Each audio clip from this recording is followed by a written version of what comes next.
Salut, c'est Alexandra et Claudio pour le podcast La Voix militante, un podcast fait maison. Nous sommes allés à la rencontre de plusieurs militants et militantes pour découvrir leurs idées, leurs luttes et leurs actions. Ces personnes ont une place importante dans les associations et les organisations politiques. Quels sont leurs parcours et comment leur militantisme se matérialise? Nous allons essayer avec eux de répondre à toutes ces questions. Aujourd'hui, notre voix militante est Florent Gropard. Est-ce que tu peux te présenter en quelques phrases? Même en quelques mots. En regardant vos questions là, j'ai noté anarcho-écolo touche à tout. Comme définition, je pense que ça permet de dire un peu tout. Top, on va essayer de creuser un peu ce que tu as voulu dire sur chacun de ces mots. Qu'est-ce que tu veux dire pour parler de ton combat en tant que militant? Alors la première chose, c'est que j'ai du mal avec le mot combat, moi. Je suis pas sûr qu'un militant, ça combatte. Je suis pas sûr que l'ambition du militant, c'est de combattre. C'est de s'exprimer. C'est certainement de participer à changer le monde. Mais de combattre, je suis pas certain. Donc mon ambition en tant que militant, c'est de participer avec plein d'autres à changer le monde. Ok, mais pour ça, je pense pas qu'il y a des choses à s'opposer. Il y a des formes d'opposition, mais il y a surtout des formes de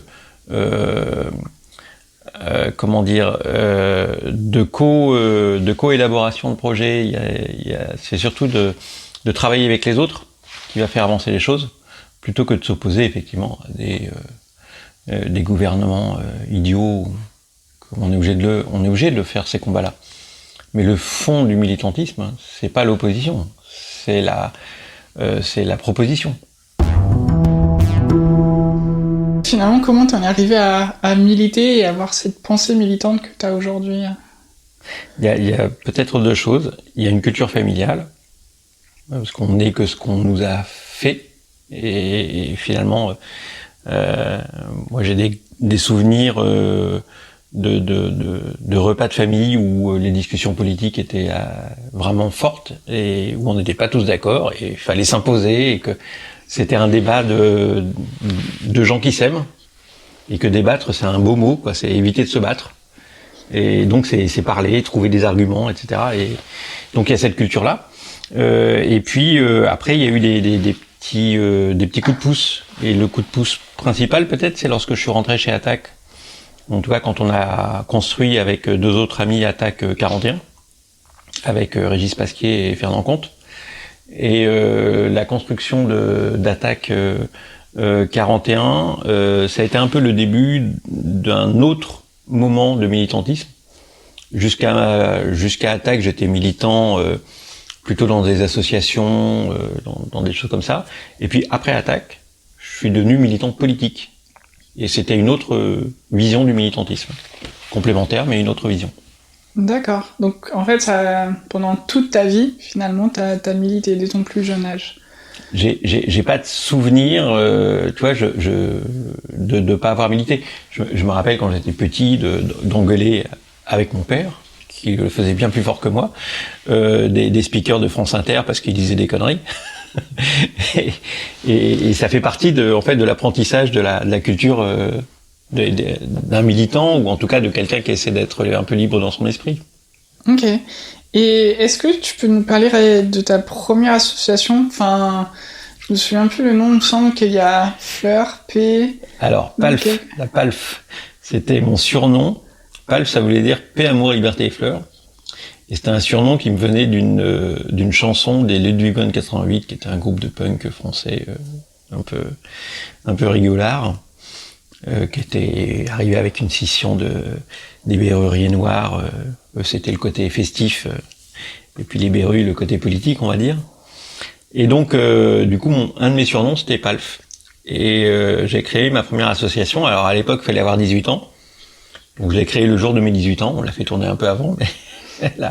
Elle a été créée le jour de mes 18 ans et c'était pour faire des concerts à la fois à Vendôme et puis à Paris. J'habitais à moitié Paris, moitié Vendôme.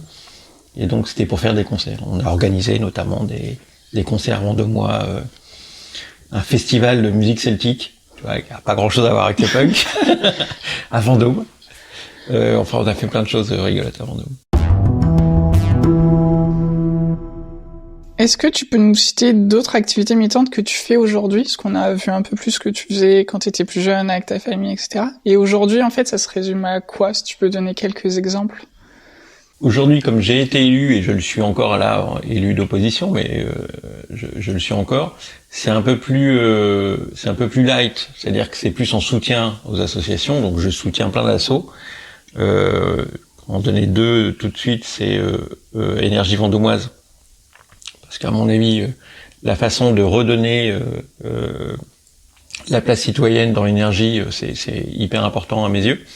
Et c'est ce que fait Énergie Vendômoise. Et puis Dodane, parce que c'est une association qui travaille sur la question même de la croissance et de la décroissance, la question de la transition ou de la transformation, on l'appelle comme on veut, mais en tout cas, comment est-ce qu'on passe du monde d'avant à un monde vivable où la planète est habitable. Et donc ces deux associations-là, dans leur registre, font un truc complémentaire qui essaie de construire l'avenir. J'y mets un petit peu d'énergie, mais discrètement, parce qu'encore une fois, en tant qu'élu, c'est pas toujours simple de représenter une association. T'as dit que t'étais élu. Et est-ce que aussi t'as une place dans un parti politique aujourd'hui où c'est aussi une manière finalement de combattre un gouvernement ou de prendre part et de partager tes idées? Oui, j'ai une place dans un parti politique. Je suis secrétaire régional d'Europe Écologie Les Verts.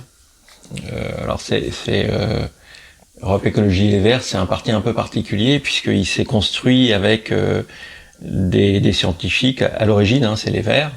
Et les Verts, c'est même pas un parti politique, c'est une confédération de partis et qui ont essayé de confédérer à la fois des scientifiques, des associatifs, des gens qui se posaient des questions sur la planète, l'habitabilité de la planète, la question de la durabilité, etc. Et qui, pendant 15-20 ans, ont essayé de faire comprendre aux politiques classiques ce qui se passait et se sont aperçus que ça marchait pas du tout, que les politiques classiques, en l'occurrence principalement le PS à l'époque, on avait assez rien à faire. Et du coup, on dit, si on veut agir, faisons un parti politique. Donc, ils ont fait un parti politique, un peu de façon bizarroïde, puisque c'était pas un parti qui était à l'origine sur une posture idéologique, mais qui était une construction d'associatifs, etc. Et la construction idéologique s'est faite après. Et c'est le seul exemple, en fait, de parti politique où la construction idéologique a dû se faire après. Et du coup, pour construire ça, il a fallu d'abord travailler des méthodes particulières, puisqu'on avait des gens très différents. On avait des anarchistes, moi j'ai un peu du milieu de l'anarchie, mais on avait des anarchistes, on avait des gens qui étaient plutôt limite de droite, en tout cas des gens qui n'avaient pas une perception fondamentalement de la solidarité, ils étaient plus sur un versus charité. Pour moi, la différence entre la droite et la gauche, c'est vraiment, d'un côté, on a une solidarité, c'est-à-dire une vision égalitaire, puis de l'autre côté, on a une charité, c'est-à-dire une vision hiérarchisée. Et donc, les Verts se sont construits avec tout ça.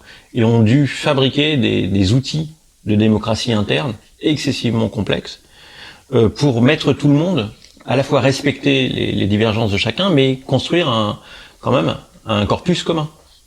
Et donc ça a fabriqué ensuite LV et puis bientôt les écologistes. Et donc moi je suis arrivé dans ce parti politique parce qu'à l'époque c'était celui qui me parlait le plus, simplement, et dans lequel je sentais en gros une forme de liberté que j'avais pas vue ailleurs. Mais comme tout à chacun, en fait, il y a aussi une part de hasard. Quand on rentre dans un groupe humain, c'est aussi par rapport aux gens qu'on rencontre. Du coup, tu nous as parlé de la partie élue, donc aussi ton implication politique, ou même la partie associative. Et est-ce que tu verrais d'autres formes aussi de militantisme, notamment par ton emploi aujourd'hui, ton travail, ce que tu fais au quotidien? En fait, je crois qu'on est de plus en plus d'ailleurs. Je pensais pas ça quand j'étais jeune, forcément, mais de plus en plus, je pense qu'on est un tout qui pour être pas trop mal et plutôt bien doit être cohérent. Et donc c'est, je pense, quasi impossible d'avoir une vie professionnelle aux antipodes d'une vie militante, qui serait aux antipodes d'une vie associative, qui serait elle-même aux antipodes d'une vie familiale. On est ce tout, et il faut que tous ces éléments de nous-mêmes soient à peu près cohérents. Donc je suis un ancien intermittent du spectacle. J'ai été 10 ans intermittent dans le cinéma et dans la télé. J'ai arrêté ça pour être élu, pour apprendre ce qu'était aussi comment on devenait un élu un peu responsable. Et puis après, je me suis formé à l'écohabitat et aux questions énergétiques. Et fort de ça, j'ai fait une entreprise. J'ai monté une petite entreprise pour faire du conseil autour de ces questions-là. Et puis après, lorsque j'ai plus été élu, je suis allé conseiller des élus à la région. Et donc pendant 5 ans, j'ai été dans le groupe. J'ai travaillé pour le groupe des élus régionaux. Et puis aujourd'hui, alors après j'ai fait plein d'autres choses, mais voilà, aujourd'hui, ce qui me paraît, je fais des poils de masse. Et en tout cas, ce qui me paraît important, il y a énormément de métiers que je pourrais pas faire parce qu'ils correspondent pas à ma perception. Alors ça limite, hein, mais c'est ainsi. On va pas me refaire à mon âge. Donc du coup, en ce moment, je fais des poils de masse et le prochain métier que je ferai, il sera de toute façon autour des questions d'énergie ou d'habitat. Il sera pas autre part parce que c'est ces questions-là qui me paraissent professionnellement, en tout cas au regard de mes quelques compétences importantes. Au tout début, tu as parlé un peu tu t'es présenté en citant le mot anard. Est-ce que tu veux explorer un peu cette partie-là? Ouais, je veux bien, ouais. S'il y a un moment dans ta vie précis que tu souhaites... En fait, pour moi, l'anarchisme, c'est avant tout la liberté fondamentale.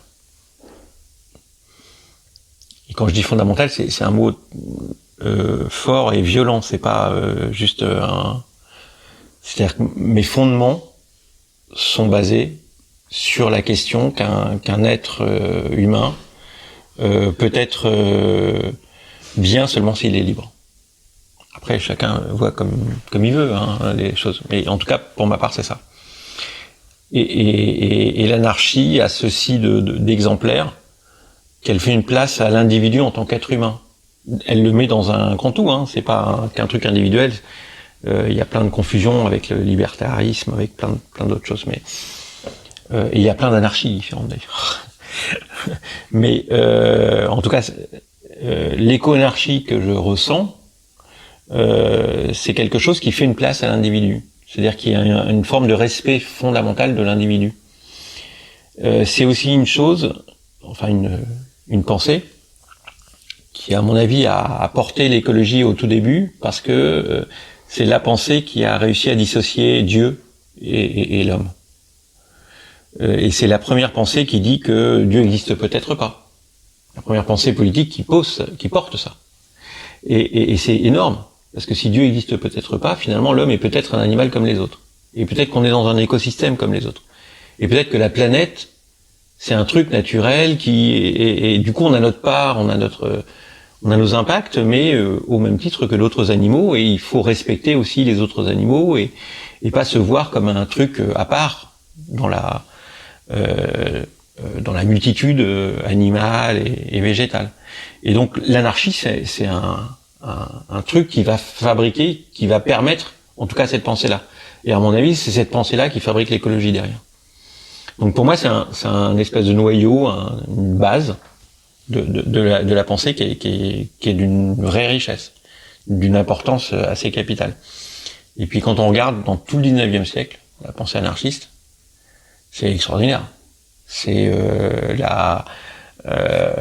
l'éducation libre, en disant comment est-ce qu'on éduque quelqu'un, est-ce qu'on l'aide à s'éduquer lui-même ou est-ce qu'on lui inculque de savoir. Enfin, c'est toutes ces questions-là qui sont posées. C'est la question du rapport au corps. Le naturisme vient par l'anarchie. Et donc il est pensé d'ailleurs en termes d'idéologie. C'est plein de choses qui sont très contemporaines aujourd'hui. On a vu des résurrections de naturisme et de plein de choses. Mais et c'est l'anarchie qui va les porter. Et derrière cette anarchie, en fait, l'écologie est un des enfants de cette pensée profonde. Et pour moi, des gens comme Proudhon, comme Élisée Reclus, comme même Thoreau, sont des vrais penseurs de contemporains qui offrent en fait des clés pour comprendre un peu comment l'homme peut avancer quoi aujourd'hui. T'as des exemples matériellement comment ça a pris part dans ta vie en fait parce que là on voit surtout l'aspect connaissance et idéologique et historique de cette chose, mais est-ce que toi en tant que Florent ça a pris part dans ta vie un moment à faire certaines actions, à te positionner sur certaines choses? La première chose je pense qu'apporte la pensée anarchiste, c'est la question de la liberté. Et la liberté, c'est aussi la liberté par rapport à son parti. Moi, je me suis mis dans un parti parce que au regard de plein de choses, je pense que ce parti me convient le mieux. Mais ça veut pas dire que je suis à 100% ce qui est posé, porté, machin et tout. Je reste moi. Et il y a des moments où je suis pas d'accord avec ce que va dire mon parti, et je vais pas me gêner de le dire. Il y a un moment donné, alors en plus chez les Verts c'est très particulier parce que on a une vraie liberté de conscience et même d'action, c'est-à-dire qu'on peut y compris agir pour autre chose que ce que le parti porte. On a des systèmes internes pour se mettre en disposition, enfin pour se mettre à côté du parti sur certaines décisions. Mais la liberté, c'est par exemple au moment qui était un moment démocratique intense en France. Je pense au moment du TCE. Ça parle aux plus anciens. Voilà, le traité constitutionnel européen. C'est un moment hyper fort en termes de démocratie en France. C'est un moment où en fait, tu vois quasiment tous les partis sont pour. Enfin, les gros partis. Et même le mien a voté à 51% à l'interne pour. Et à ce moment-là, je me suis mis d'ailleurs en marge et on a organisé des débats, y compris avec des copains du PS qui n'étaient pas d'accord avec le PS, avec des copains d'ailleurs. On a organisé des débats contradictoires sur la question. Et à l'arrivée, on a un vote du peuple français qui dit non. Pour plein de raisons. Il disait pas non à l'Europe, hein. Il disait vraiment non à ce traité européen. Et il y avait des gens qui étaient anti-européens et qui disaient non, mais le gros de ce qui a fait la balance, c'était des gens qui étaient profondément européens et qui disaient il faut un autre traité. Il faut autre chose. Il faut pas laisser... Et quand je dis c'est un moment super important de la vie démocratique française, c'est qu'à ce moment-là, tu as le peuple qui se positionne et tu as les élus, en l'occurrence c'était Sarko, qui dit allez vous faire foutre, et qui va faire voter en catimini les grands élus là, à l'Assemblée nationale, qui représentent 40% du peuple tout mouillé, et qui va aller pour le traité. Et cette cassure-là, je pense que c'est un des moments clés qui explique, en dehors de plein d'autres moments, hein, mais celui-ci est particulier, qui explique le fait que les gens n'aient plus confiance dans la politique et qui vont se retourner vers des extrêmes, en l'occurrence fascistes. Ce déni profond de démocratie de la part de celui qui est censé garder la démocratie d'un président, c'est un truc qui est d'une violence pour le peuple effroyable. Et pour en revenir à la question sur l'anarchie, en fait, tu vois, à ce moment-là, Pour moi, ma pensée, c'était qu'il fallait pas voter ce traité, et on peut encore en débattre. Je dis pas que j'ai la science infuse et que j'avais la vérité à ce moment-là, mais en tout cas qu'il fallait pas le faire. Une majorité a suivi ça. Mais que mon parti pense quoi que ce soit, moi je portais ma pensée construite. Pas un truc de... J'ai travaillé, j'ai essayé de lire à l'époque plein de choses, et c'était un moment aussi où les Français avaient beaucoup débattu. Enfin, c'était le moment, on disait, depuis 81, on n'avait pas débattu autant dans les familles sur cette question-là. Donc c'est vraiment un moment où on a débattu fondamentalement, et où on s'est fait prendre la démocratie par les élus. Ça, typiquement, c'est anti-anard, quoi. C'est une catastrophe. On va passer à la deuxième partie. Du coup, j'imagine le sujet t'a peut-être révolté, celui que tu viens de nous évoquer. Mais est-ce qu'aujourd'hui, il y a un sujet en particulier qui te révolte? Alors en fait, il y a peut-être 2-3 sujets peut-être. Enfin, je pense que beaucoup de militants politiques ont gardé en leur fort intérieur une forme d'enfance. Et les enfants, s'il y a un truc qui les révolte, c'est l'injustice. Et en tant que politique, s'il y a un truc qui me révolte, c'est évidemment l'injustice. Et j'ajouterais 2 choses à ça, qui sont peut-être un peu plus rationalisées. C'est l'inégalité, qui est proche, mais qui est pas tout à fait la même chose. Et ça me révolte fondamentalement. Et puis, la cécité. La cécité de ceux qui peuvent voir. Je parle pas de tout le monde, mais il faut que je m'explique, parce que de cécité, c'est peut-être pas clair comme terme. Aujourd'hui, on sait l'intégralité des scientifiques, et il y en a pas un qui dit le contraire, nous dit qu'on va dans le mur sur le climat, nous dit qu'on est en train de détruire la biodiversité, et que la biodiversité nous nourrit, et que donc on est en train de détruire la fonction nourricière de la planète, et que donc on est en train de fabriquer les famines de demain. Et donc, il y a pas de sujet là-dessus. Et pourtant, des gens qui ont les mêmes infos que nous. Hein, pas la personne qui s'intéresse pas à grand-chose, etc. Non, des élus qui ont tous les moyens de s'informer ont une forme de cécité et ne veulent pas voir ça. Et ça, c'est du niveau local au niveau national. Je vois la bataille locale avec un maire actuel à Vendôme là, qui est aveugle de ça. Il comprend rien, quoi. C'en est même pathétique. À un député qui veut faire carrière tellement que il enjambe ces questions-là, à un président qui, lui, je sais même pas le qualifier. Mais cette cécité-là, elle est criminelle. Et peut-être sur ce qui me révolte le plus, aujourd'hui, c'est un peu plus rationnel que les 2 autres, c'est cette cécité. Et tu penses qu'elle est due à quoi, finalement? Enfin, comment ça s'est mis en place? En fait, cette cécité, elle est individualisée. Chacun a ses bonnes excuses pour ne pas voir ce qui se passe.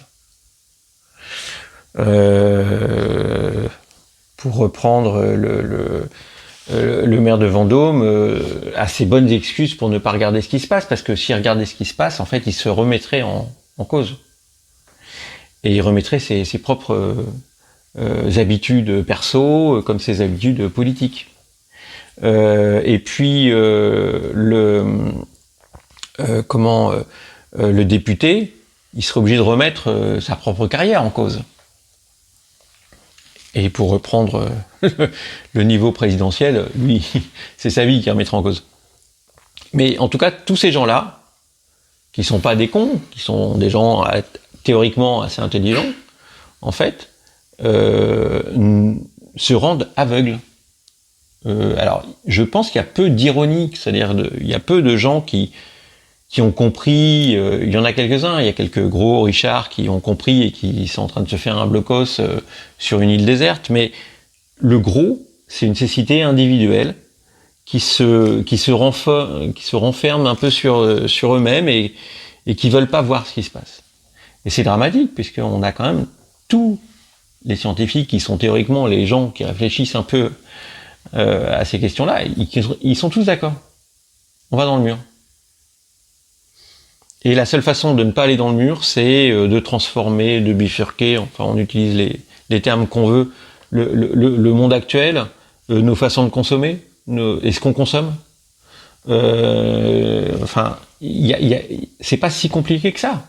On peut vivre très bien ensemble, même dans la joie, la bonne humeur et avec plein de trucs, sans avoir besoin d'avoir 3 téléhoches par personne.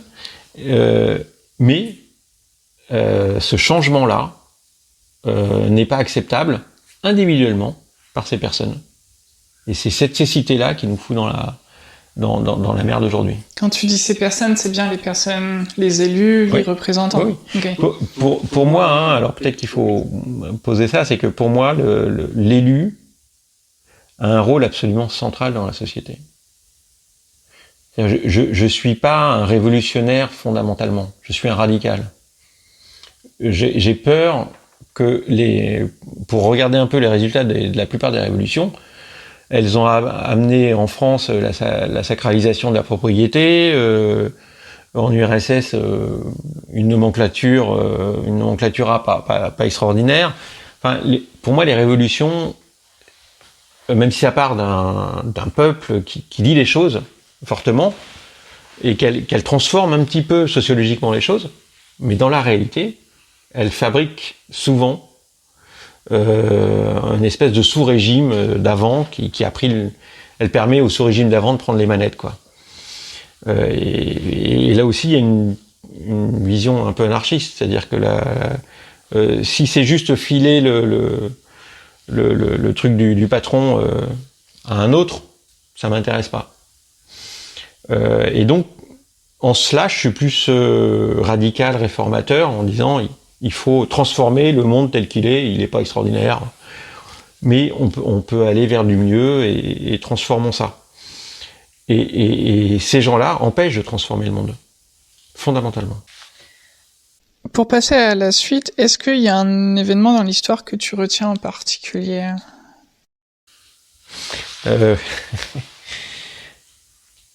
Peut-être la Commune, parce que c'est pour les Français en tout cas le moment où on a pu voir un possible d'égalité, de fraternité, de solidarité, de tout un tas de choses qui dit que ce moment-là a existé.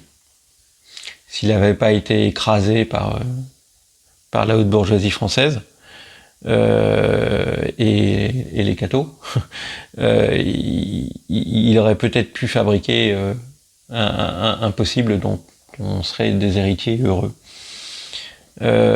Après, dans la même lignée, il y a peut-être Barcelone, il y a peut-être Mexico, enfin, les grandes révolutions anarchistes, qui ont, pendant des semaines, des mois, quelquefois, fabriqué des moments un peu où il y avait plus cette hiérarchie humaine et où finalement tout le monde, un homme valait un homme, et au sens humain du terme, un homme, une femme valait un homme, une femme. Et ces moments-là, ils ont existé dans notre histoire. Pour moi, c'est les plus précieux. Ce sont les plus précieux. Est-ce qu'il y a un ou plusieurs personnages de l'histoire que tu aimerais citer ici ? Je les ai cités tout à l'heure, c'est Reclus, pour moi. Pour moi, c'est vraiment s'il y a une personne qui comprend avant beaucoup d'autres, même avant Proudhon, pour moi, même avant Fourier qui arrive avant et qui commence à imaginer des communautés, mais Élisée Reclus, pour moi, c'est vraiment un homme extraordinaire. Vraiment à lire et à intégrer dans sa pensée. Et puis après, il y a évidemment ceux que j'ai cités, Proudhon, Thoreau, Marx, enfin plein de gens qui ont construit des idéaux. j'aime beaucoup j'ai cité quasiment que des gens du 19e. J'aime beaucoup ce siècle parce que pour moi c'est le siècle de la pensée pure, de la pensée humaine qui avance. Dès le 20e, en fait, on ferme la pensée humaine et puis on rentre dans un truc du capitalisme pur et dur, un peu merdeux, quoi. Alors que dans le 19e, on est encore dans les possibles. C'est un truc extraordinaire, quoi. À la table de George Sand, on rencontre le monde entier passe. Et des gens qui s'interrogent sur la question indienne et qui vont se dire, bah tiens, les Indiens, quand même, leur rapport à la nature, leur rapport hiérarchique est pas si con que ça. C'est pas que des espèces de sauvages inhumains. Et on a plein de tests, enfin des gens qui essaient des choses, des communautés, des trucs qui vont marcher, qui vont pas marcher. Mais c'est un siècle qui est d'une richesse dans la pensée humaine qui est extraordinaire. Et à mon avis, en tout cas, c'est le siècle magistral. Et du coup, les gens, les Kropotkin, les gens, même si c'est déjà début 20e, mais ces gens-là vont construire ces pensées. Et puis après, effectivement, on a au tout début du 20e, Makhno, qui est le moment où ça se finit. Makhno, c'est un Ukrainien, anarchiste, qui va porter avec les soviets la révolution. Et puis, une fois que la révolution est installée, les soviets vont lui faire la fête. Ils vont le tuer. Ils vont tuer à travers Makhno toute la pensée anarchiste. C'est le point d'arrêt de la pensée libre, pour moi. Et c'est intéressant que ce soit en Ukraine, là où il y a un peuple aujourd'hui qui essaie de résister à autre chose. Mais voilà, la fin de ce siècle de beauté intellectuelle, vraiment c'est, alors je sais plus, je dirais des bêtises, je crois que c'est en 1921, un truc comme ça, que Makhno, il doit le liquider. Mais c'est au début du 20e, quoi. Les premières purges staliniennes, ouais. Ouais, c'est vraiment au tout début, ils font le ménage derrière. Donc celle-là, tu l'as pas sur ta feuille, mais est-ce que tu préfères les chiens ou les chats? J'adore les deux. Alors, j'ai une longue histoire avec les chiens. Parce qu'en fait, dans les petites vies que j'ai eues, j'ai élevé des chevaux. Beaucoup. J'en ai élevé, j'avais 50 chevaux à un moment donné. 52, pour être exact. Et donc, dans l'élevage, en fait, le seul chien que les chevaux pouvaient voir, c'était un Saint-Bernard, et donc j'ai eu un Saint-Bernard. Et j'adore cette race de chien, parce que c'est un chien qui est d'une... alors c'est pas un chien fidèle au sens propre du terme, mais c'est un chien de protection. Il protège ceux qu'il aime. Et donc j'en ai eu ensuite un autre ici, donc j'adore les chiens. Et puis aujourd'hui j'ai pas de chien, j'ai des chats. Enfin je sais pas si c'est moi qui les ai ou si c'est les chats qui m'ont, mais en tout cas il y a des chats qui se baladent dans la maison de temps en temps. Là je sais même pas s'il y en a un dans la maison. Il y en a un qu'on voit toutes les 2-3 semaines et puis l'autre qui passe tous les jours à peu près pour manger, mais qui reste pas très longtemps. Et du coup là, entre la liberté ou l'indépendance des chats et la protection des chiens, j'aime les deux. Très intéressant. Un citoyen, une citoyenne, pour toi, c'est quoi exactement? Ou comment tu le définis? C'est quelqu'un de conscient. Et qu'est-ce que tu entends par conscient? Comment on devient conscient? Et qu'est-ce que c'est? Qui s'intéresse à ce qui est autour de lui, il y a beaucoup de gens qui sont pas citoyens, parce qu'en fait, t'as le côté, bon, on est citoyen français, on devient citoyen, on a le droit de voter, etc.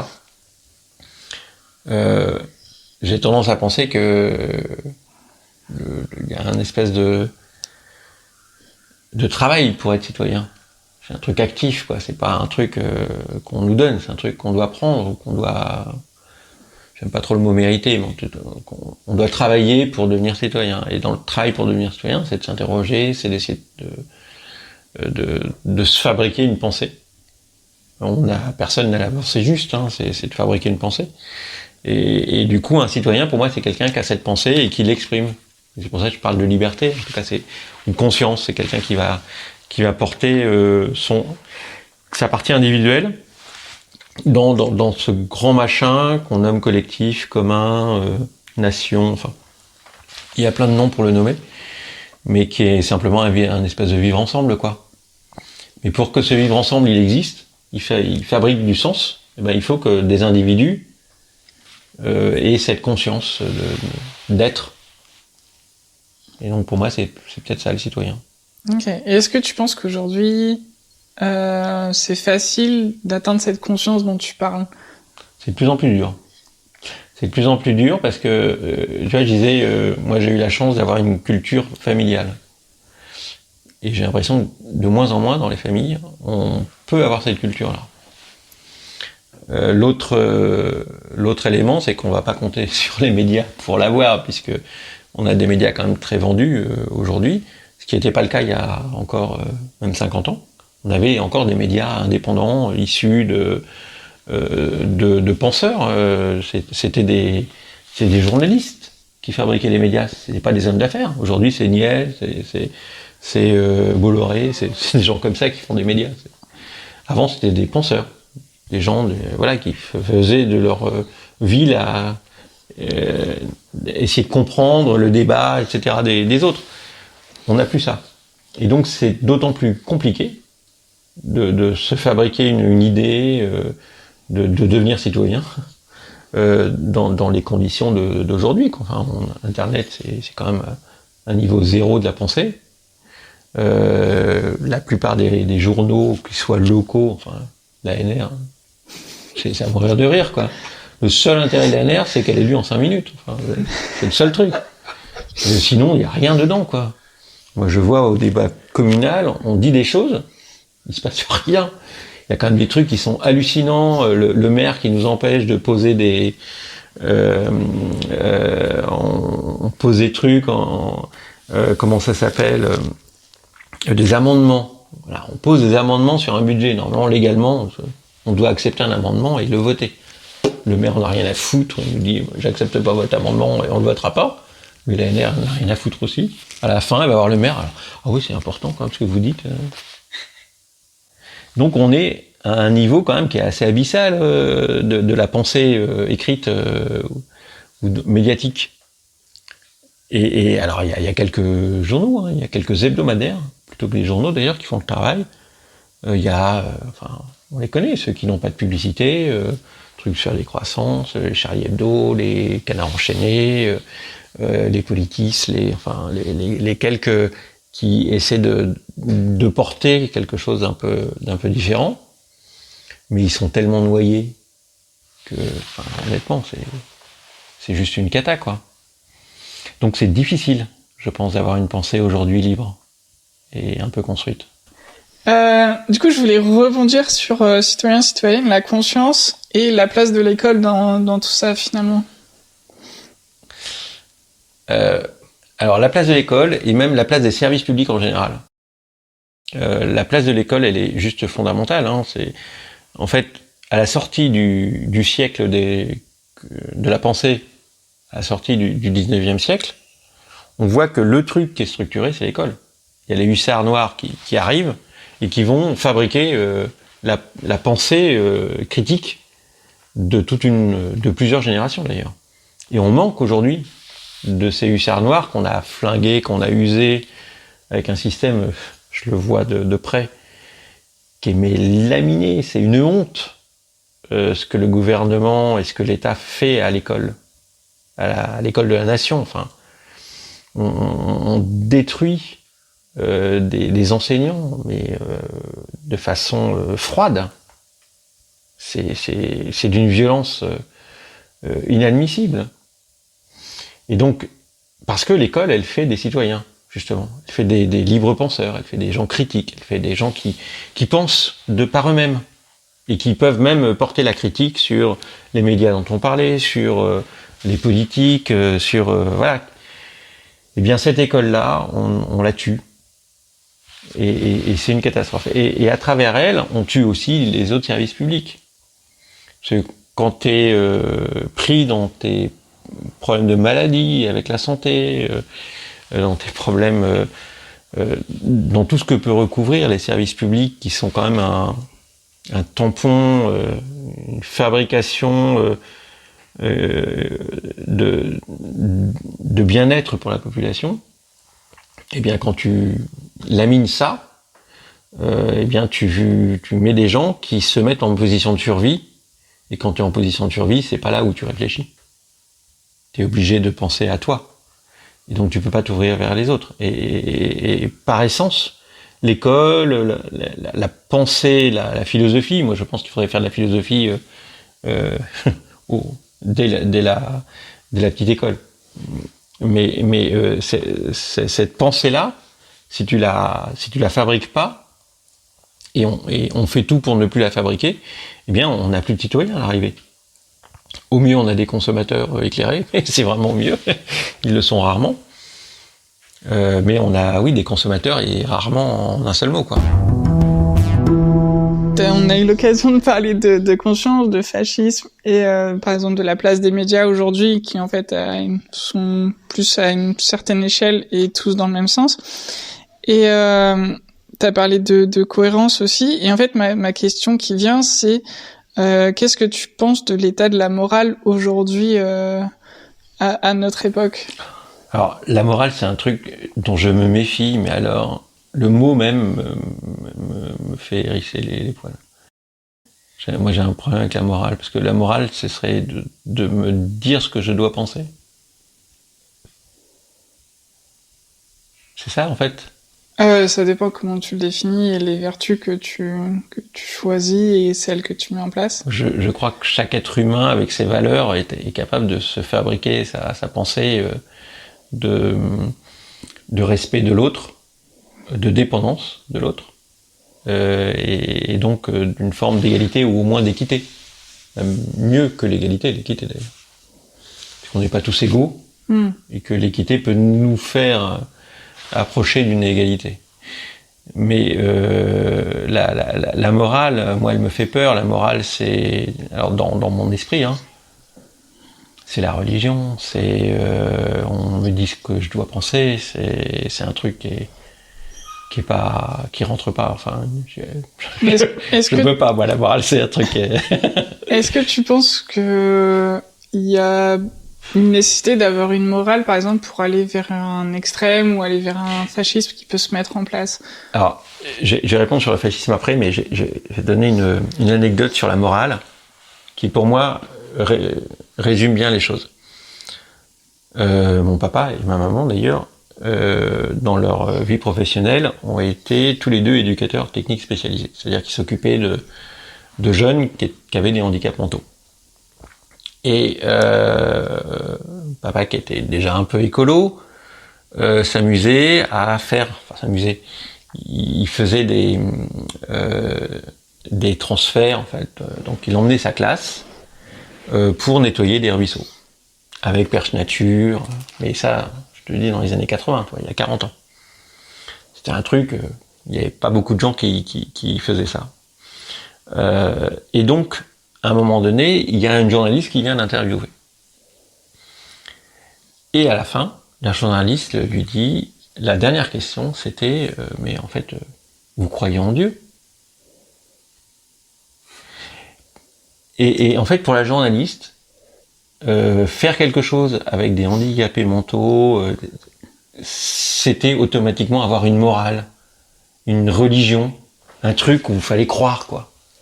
C'était pas juste une fonction humaine simple de voilà, je considère une égalité avec y compris des gens qui ont des handicaps et y compris des handicaps mentaux. Il y a des formes d'égalité, ils m'apportent des choses et moi je leur apporte des choses, et donc au moins d'équité. C'était tellement porté dans un système de charité, d'aider l'autre, qu'elle n'avait pas vu qu'on pouvait être solidaire, c'est-à-dire regarder l'autre dans un autiste, un trisomique, avec un psychotique, peu importe la maladie qu'il avait, de façon égalitaire, voilà, un frère. Moi, j'ai eu la chance d'être élevé dans un IM pro, entre guillemets, puisque mes parents bossaient là-bas, et du coup, tous les soirs, j'étais là-bas, et le mercredi, etc.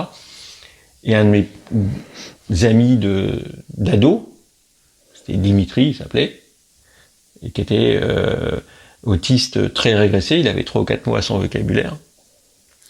Et c'était un ami, fondamentalement. Il m'apportait plein de choses, et j'espère lui avoir apporté des trucs. Mais il n'y avait pas de notion de hiérarchie, quoi, entre nous. Et donc, j'ai l'impression que la morale, elle fabrique une hiérarchie à laquelle je suis vraiment un peu imperméable. D'accord, ok. Et donc, sur le fascisme. Alors, oula. Ouais, sur le fascisme. Alors, c'est très compliqué, le fascisme. Alors, c'est très compliqué, à la fois très simple. Moi, je crois que la première chose qu'il faut toujours ramener au fascisme, c'est qu'on l'a essayé. Et que ça a fait des dizaines de millions de morts. Le fascisme, on l'a essayé à partir des années 30 en Allemagne, et puis les années 40 dans le reste du monde. Et ça a fabriqué un truc innommable que quelques négationnismes refusent de voir ou de dire, mais dans la réalité, ça a mis des dizaines de millions de personnes dans des fours, dans des conditions dramatiques, dans une violence terrible, dans un truc où là, le terme inhumain est réel, quoi. C'est pas juste... Donc le fascisme, c'est ça pour moi. Et quand j'entends Le Pen, c'est ça que je vois. Et son père qui a construit Fronat, qui est devenu le truc RN, là, son père, il l'a fait avec un SS. Un Waffen-SS. Et ce fascisme-là, j'en crèverai s'il faut, mais il passera jamais, quoi. Le no passaran, ça fait partie de mes panthéons de la pensée. Donc, pour moi, ça passera jamais. Ce fascisme-là. Après, il y a la question de est-ce que 30% de la population aujourd'hui est fasciste ? Puisque 30% de la population vote pour ces fascistes. Et je crois pas que 30% de la population soit fasciste. Donc ça interroge de comment est-ce que des gens qui sont des amis quelquefois, enfin, il y en a tellement que quelquefois on se rend compte que les gens qu'on connaît, c'était pas le cas il y a 30 ans, mais aujourd'hui c'est le cas. Comment est-ce que ces gens-là vont à un moment donné voter, croire à ça ?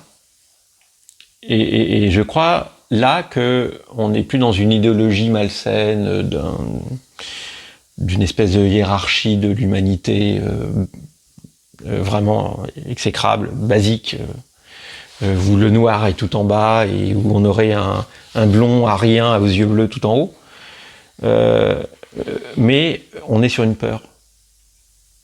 Et je pense que beaucoup de gens dans ces 30% là sont des gens qui ont peur. Et que cette pensée-là les rassure. Et il faut qu'on travaille à ça. Pourquoi en fait, une fille d'un mec qui a monté un parti avec des Waffen-SS et qui vient de leur filer à son gendre, là, Benalla, enfin... Non, comment il s'appelle Il y a un A dedans, tu vois, je fais un... c'est intéressant. Bardella. C'est voilà, pas très loin. Qui est un de ses gendres ou je sais pas quoi. Enfin bon, c'est une espèce de petite opération familiale en plus quand même. C'est les Le Pen qui sponsorisent entre eux la suite du machin, quoi. C'est quand même un truc quand même assez affligeant. Je te dis, on est dans une république où on a viré et même coupé en deux les rois. Parce que ils se reproduisaient entre eux et qu'on disait c'est pas la famille, c'est le mérite, c'est l'intelligence qui doit fabriquer notre élite, avec plein de guillemets sur l'élite. Et ceux qui sont en train de récupérer par en dessous, c'est les mecs qui font la même chose en famille, quoi. C'est quand même extraordinaire. Et donc, ces fachos, il y a un truc qu'il faut qu'on comprenne et qu'on entende, c'est la peur qu'ils ont récupérée. La peur de demain, avec l'éco-anxiété et tout un tas de choses. La peur de l'autre. La peur de ses enfants, la peur de économique, où il y a une espèce de relégation d'une partie de la population parce que on partage de moins en moins. C'est affligeant, le gâteau est de plus en plus gros et on le partage de moins en moins, et qu'on laisse de plus en plus de gens sur le bord de la route. Toutes ces peurs-là, moi je pense que c'est contre ça qu'il faut lutter. On ne luttera pas contre ces fachos pas de pacotille parce qu'ils pèsent maintenant, mais ces gens qui, dans ma vision, n'ont même pas le... pour le coup, c'est les seuls que je ne reconnais pas comme des gens en tant que tels, les fascistes. Politiquement, je peux tout entendre, sauf ça. Pour moi, j'ai mis une barrière. Cette barrière-là, je peux même vous dire, j'ai exactement le moment où je l'ai mise. Je vais avoir 18 ans.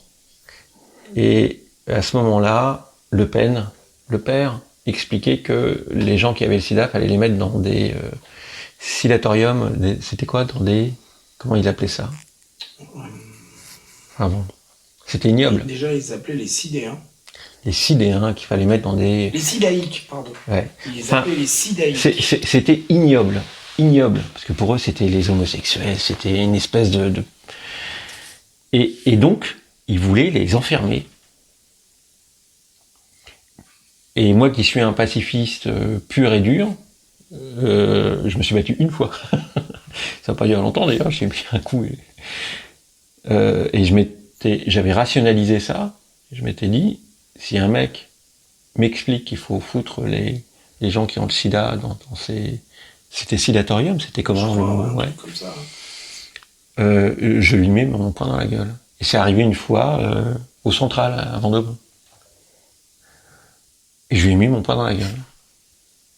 Il n'a pas moufté d'ailleurs, hein, parce que j'ai engueulé, mais comme un putois. Et c'est le seul moment où j'ai été violent dans ma vie. Et c'est un truc, pour moi, il y a une barrière là, infranchissable, avec ces fascistes qui ne reculent devant rien et qui ne reconnaissent pas l'humain. Et donc cette barrière-là, je la garderai jusqu'à ma mort. Enfin, elle est là. Et quand je dis no passaran, c'est un truc qui est intense chez moi. Et donc le fascisme, voilà. Pour moi, c'est des gens qui manipulent des gens qui ont peur. Il faut qu'on réussisse à parler à ces gens qui ont peur, mais ceux qui les manipulent, j'ai même pas envie de leur parler. Du coup, est-ce que tu aurais des conseils, au moins deux, à donner aux gens qui nous écoutent, notamment pour militer ou prendre part politiquement, ou à des associations, ou tout ce que tu as pu nous raconter? Je suis pas sûr d'avoir des conseils à donner, en fait. Je pense que chacun voit sa pensée ou sa liberté là où il la voit. J'ai pas... Et s'il y a quelqu'un qui dirait, qui se pose une question depuis quelques semaines, quelques années, de se dire, bah ouais, moi j'aimerais bien participer à une association. Ah oui, dans le débat, moi je vais dire ce que je pense du truc. Mais un conseil humain à devenir, tu vois, à aller chercher là où... honnêtement, je vois pas trop. Moi j'ai été construit par le mouvement associatif, comme je disais, par la culture familiale, par plein de choses. Et puis par le mouvement politique. Ça fait plus de 20 ans que je suis bientôt 25 ans que je suis dans un parti politique, donc ça m'a construit aussi, inévitablement. Mais c'est pas un exemple. J'ai pas de conseils à donner, tu vois. Je crois fondamentalement que l'homme est un animal social. Et que parce qu'il est un animal social, il faut qu'il aille vers les autres. Et que association, ça veut dire on se met ensemble pour faire quelque chose. Hein. Donc c'est chouette. Mais il y a plein d'autres façons de faire ensemble. Il y a la famille, il y a plein de...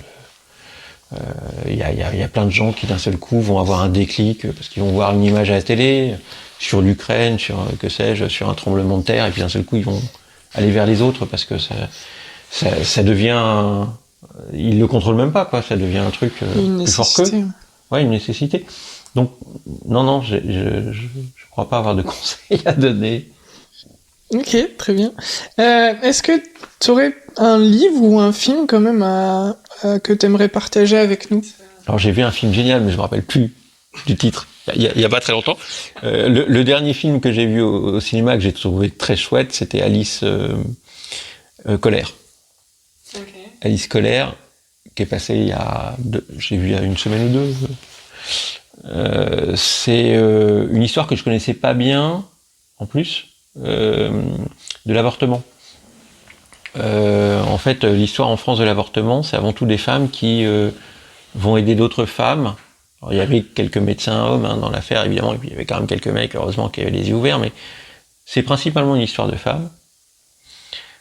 Et ce que j'ai trouvé génial, c'est qu'il y avait un accompagnement quand elles ont commencé à faire les avortements.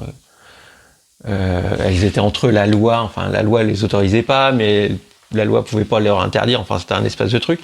Et donc il y a eu énormément, des milliers d'avortements en France qui ont été faits comme ça, par des femmes, avec un médecin ou avec quelqu'un qui avait appris des techniques médicales. Et cet accompagnement humain, cette espèce de chaleur, dans un moment extrêmement violent qu'on imagine violent en tout cas pour les femmes. Honnêtement, j'avais pas vu passer ça dans l'histoire que je m'étais fait des avortements. Et ce film, il raconte ça en fait. Il raconte cette espèce d'élan d'humanité. Et en ça, il faut le voir. Il est très très très très chouette. Il y a l'événement aussi qui est super intéressant comme film, notamment sur l'avortement, tiré d'un livre de Dany Erno. Et est-ce que il y a un livre pareil que tu aimerais partager avec nous? Il y a un livre que j'adore, mais depuis 25 ans, et ça fait un petit peu de temps que je l'ai pas relu d'ailleurs. C'était Pourquoi j'ai mangé mon père de Roy Lewis. Je sais même pas s'il est encore édité, mais plus politique peut-être. Pour ceux qui ont le courage un peu de se mettre dedans, il y a un livre que je trouve très intéressant parce qu'il raconte justement l'histoire du 19e et de la question de l'anarchie et de l'écologie, et de la complexité de l'écologie en tout cas. C'est le livre de Serge Ollier qui doit s'appeler